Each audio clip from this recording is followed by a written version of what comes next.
Could you introduce yourself and tell me a little bit about your novel? Well, my full name is Peter Isaac Castro Solomon. I am originally from Panama, and my family moved over here when I was 4.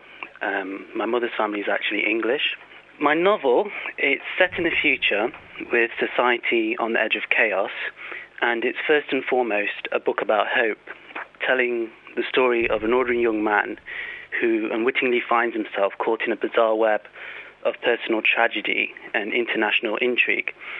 Now, this book, which is actually the first in a trilogy, introduces us to Emanuel Stone, who is a young Nottingham teenager who's trying to get his life back together after suffering major heartbreak.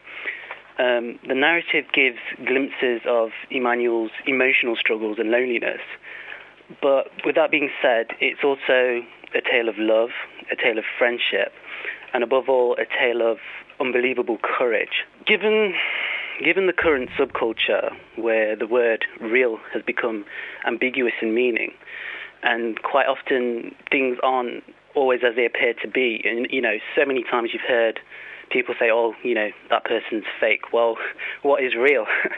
So it was my aim to comment on several topics, often discussed by people everywhere, but to offer my own perspective on it.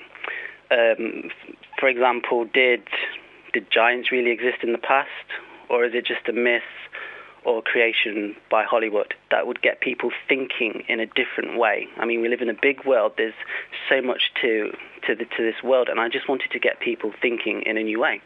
That sounds incredible. So when you're going about the writing process, do you have a particularly creative method of doing it, or do you just sit down and see what happens? Well, yeah, I pretty much just sit down and see what happens.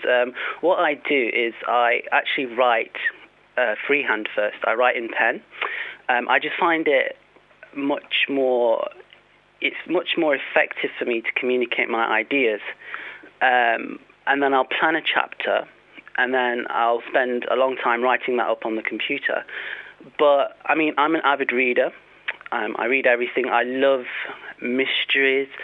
I love reading things that challenge me, challenge my intellect, that make me think in a new way. So this book is the first in a trilogy. Have you written the trilogy? Do you know where your characters are going, or is it...